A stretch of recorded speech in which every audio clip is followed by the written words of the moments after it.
Welcome to Smart Women Talk. This is your host, Katana Abbott.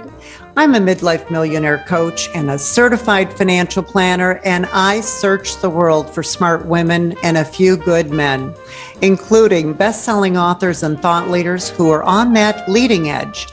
So join us for conversations on money, business, health, and inspiration, so you can live with more purpose, passion, and prosperity. Hi, everyone. This is Katana Abbott. I want to welcome you to another episode of Smart Women Talk. This month, we have been focused on living your purpose brilliantly, and I am so excited to bring you the show today. I was in the strategic coach program for high-level coaching many years, and this was a while back. And one of the things that struck me is how many very successful entrepreneurs like Bill Gates and Richard Branson admit to having ADHD. So in fact, I'm going to tell you some other people that have ADHD because we're going to be talking about that today. Michael Phelps, Adam Levine, Jim Carrey, Emma Watson, Justin Timberlake, Albert Einstein. So I found that those that have ADHD, when they learn to channel their focus properly, they can use it to become super, super successful, just like these people that I just mentioned. So if you have it, you're going to love this show. If you don't have it, you probably know someone who does. So if you're not driving, be sure to get out your notepad. Today, we're going to be speaking with ADHD coach Alyssa Blackwell. She's a beautiful, brilliant young lady.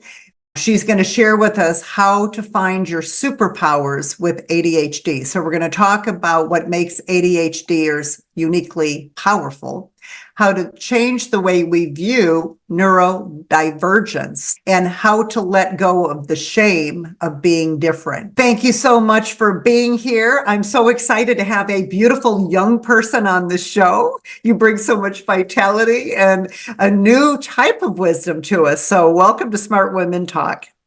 Thank you so much for having me, Katana. I'm so excited to be here.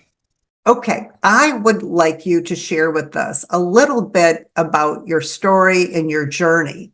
How did you get into this work with ADHD? I've always been ADHD, but I didn't get diagnosed because I grew up when I was growing up, I got to give my mom some credit. She was a single mom and she raised me with the mentality of don't acknowledge it and then it won't be in the way. Just you're smart. You can figure out a way around it. And in some ways that has blessed me and in some ways that has haunted me. But I didn't finally get diagnosed until I was like 23. Even though my whole life people were like, God, Alyssa, you're so ADHD. My teachers would be like, why can't you just sit in your seat? Why can't you just be quiet? Why can't you just get the test done in the time allotted? And I never planned to be an ADHD coach. I started life coaching because I was the person everyone just came to for advice. And I always look for signs from the universe. And I had 3 people tell me in one weekend that I should be a life coach. And I was like, what is that? I had studied psychology, was my minor in college. And I was like, oh my gosh, it's like psychology, but it's better because one of the reasons I didn't become a psychologist is because I would be crossing boundaries all the time. I'd be like, you're having a tough day. Take my personal phone number, text me. I'd be hugging them. I'd be telling them things about my personal life. And all of these things are things I get to do as a life coach. And so I got started with that. And then over the years, I started realizing everyone I was helping also had ADHD. And so I started getting my own coaches to help me so that I could help the people I was serving. Like, why can't we stay focused? Why is it that we need deadlines in order to get stuff done? What does it mean to us that we have less dopamine than the average person? And so I would share it with people.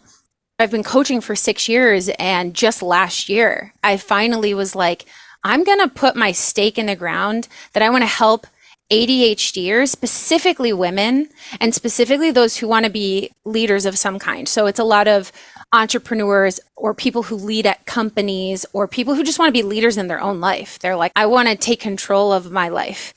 And so I didn't focus in on ADHD until last year, but I've been this whole 6 years, probably 95% of the people I've worked with have it.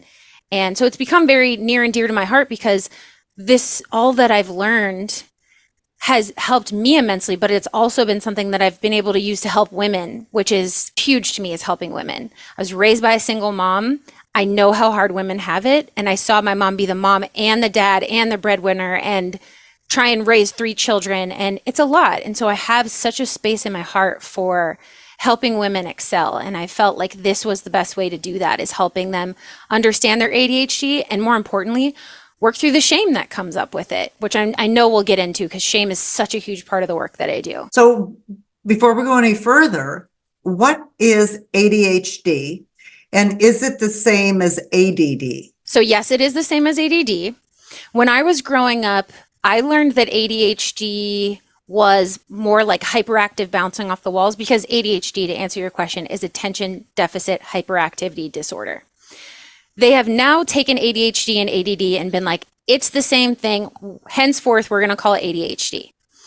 But the reason that we always thought ADHD meant like hyperactive bouncing off the walls is because they only studied little boys. If you look at the studies on ADHD and what it means and the symptoms, little girls weren't getting diagnosed because they were looking for things like bouncing off the walls, inability to be quiet. Sometimes they can get like fits of rage or just like wild energy. And little girls are taught to be seen and not heard. And so we're very good at masking it and hiding it. And so we go undiagnosed. But I thought that was really interesting that they were doing these studies on little boys, because they're just more recently learning about what it looks like in childhood and how it develops, and how sometimes you might be able to look at me or you and say, oh, they don't have ADHD. We do have it. We're just good at hiding it. We've built up our toolkit so that it's not as apparent, but we do have it. It is something we deal with, and there are struggles we have to overcome as a result of that. You mentioned some bouncing off the walls and that kind of thing. For adults, what would be some of the symptoms that, like someone listening to the show or watching the show, like what would be a red flag that maybe that's why I'm having some problems? Because I haven't been officially diagnosed. The biggest one that I would look for is, for ADHD, you will have multiple things playing in your head at the same time. So the way that I look at it, as a lot of ADHDers, they open their tab, they've got 50 tabs open right now. Neurodivergent people might have 3, right? But we treasure this. It's almost like if our computer malfunctions and shuts down, we're like, no, I was using all 50 of those. And just the same way we have that on our computer, it's going like that on our mind. So we have, and this is another thing that happens, is happening to me right now. Our brain will have a thought, and then it just drifts. I picture like a cloud bubble, just like the thought is just drifting away. There it goes. No idea what I was even saying. So losing track of what you're saying is big, because our short-term memory is a little different. But having multiple thoughts and a constant stream of thoughts is a sign of neurodivergence. Now, that could look like a neurotypical person might be able to do one thing. They're focused on that one thing. You or I might be cleaning the house, but we're also cooking. We remember that the dog has a vet appointment. Oh, wait, did we shut the garage door? I think I left my hot water. Like, I think I left stuff on the stove. And we have all these things happening. So we need things like timers. I love this visual timer. I live by it. If someone says we need to be ready to go in 10 minutes, that means nothing to me. I'm like, yeah, in 10 minutes I can brush my teeth, do my makeup, walk my dog, get ready, get out the door. And my husband's, no, you're going to need 25 minutes to do that. But if I can see we're leaving in 10 and I'm watching this timer, I'm watching the amount of time get smaller, it makes sense to my brain. It's processing. So we need a lot of tools and access to those tools. They're game changers once you have them. Like my notes next to me, I have a checkbox and I highlight them so I can see what's been taken care of. Yeah, exactly. It's a game changer. Our brain just needs these little shortcuts because we're smart. It's cool because we're able to have 10 conversations in our brain at the same time. A lot of them won't come to fruition if we don't have the right support systems. But if we do, we can move mountains. And that's what you're talking about when you say a lot of these people who have made it, they're millionaires, they run huge companies, are ADHD, because they were the people who were like, I know I can't sit behind a desk. 9 to 5 and just sit still and do the same thing over and over. They really thrive in doing a bunch of stuff. They just need the right support systems and the right people to help them. So, Alyssa, one of the things you do is help people with the shame. Talk about, what do you mean the shame around ADHD? Okay. Yeah, it's such a great and important question. And with shame, a lot of it comes from childhood, of just feeling different. I used the example earlier of being in class and your teacher being like, why can't you sit still? But it could also be like you get home and your parents are like, your brother and sister don't have any issues focusing in class, but your teachers are telling me that you can't. And, or we can't sit still in the car, or we can't seem to be on time. And it's just thing after thing that we make ourselves wrong for. And a lot of the times our parents aren't intending to make us feel shame. But as a result, our internal voices become very shame-filled. Of, my mom was never trying to shame me, but she'd be like, oh my God, why can your brother and sister get out the door and you cannot? It's every day. What's your deal? And when I didn't have the answers, I made myself wrong. And so as an adult, that turns into people pleasing, because we want people to like us. We're worried that if we are our fullest selves and we show up messy and imperfect, that we won't be lovable. And that's a huge part of the work I do, is just letting people know, like, you are inherently lovable. We are all God's children. We are all connected. And when I say God, I don't necessarily mean it in the religious way. I mean like spirit, universe, the thing that connects me and you, the reason why something could be happening to me and my friend across the world knows to call me without me ever asking for it. That is God, that connection between us. And so we're all inherently lovable. But first we have to weed out all those times of feeling wrong and stupid and why couldn't I do well in class? Why can't I get a job where I can just sit still? Like, why do I get bored so easily? Why can't I finish a project? So a lot of what we do is unraveling that. And someone I'm working with right now, I loved my first session with her. She said this to me and it just really hit me. I, more than anything, want to be witnessed in my ADHD, because I haven't told anybody I have it. So it's still this shameful thing. And I want someone to just sit with me while I talk about it. And I told her that's an honor to be able to do that, because so many of us, we don't feel like we can. Where do we go to unpack this shame? A lot of us don't want to dump it on people because, again, people pleasing. What if I tell them that I'm imperfect? They're not going to love me. What if I have problems? They won't want to be my friend. And so having someone to be there to be like, whoa, look at the shame. I call them shame spirals. We start with the thought, why can't I finish this project? Then that shame spiral goes down. Ugh, I've had so many projects like this. Okay, I've actually been like this since childhood. There must be something wrong with me. I don't know if I'll ever be successful. Before we've gone down this spiral of just misery. And how do we get out of that? We don't know how to get out of it. And so I teach people to go the reverse, back up, and to say, I'm a good person. I am inherently loved. I am doing right by others, and it is okay to make mistakes. And that's why we're here to learn lessons. And it's okay to be imperfect, and me being imperfect actually allows other people to feel okay, and that's a blessing in its own right. So working a lot on how shame shows up and dissecting it, and then finding solutions for those things. So if the thing is, the shame spiral is, I can't get anything done, I'm worthless, I'll never amount to anything, this is a recurring story my whole life, then I figure out, okay, what's the solution? So is the solution having a really solid checklist? Like I have this, and I'd be happy to give this to your viewers or your listeners. It's called the weekly to-do checklist. Yes. And it just breaks down, there's just check boxes under Monday, Tuesday, Wednesday, Thursday, Friday, Saturday, Sunday. And then it has other notes and things to do next week.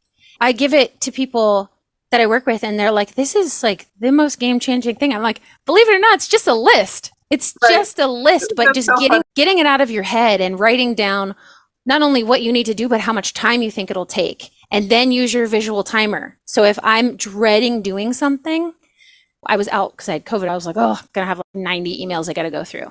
And then I was like, I'm just going to set my timer for 1 hour, and I'm going to put it on my list so I can check it off, which is a dopamine hit.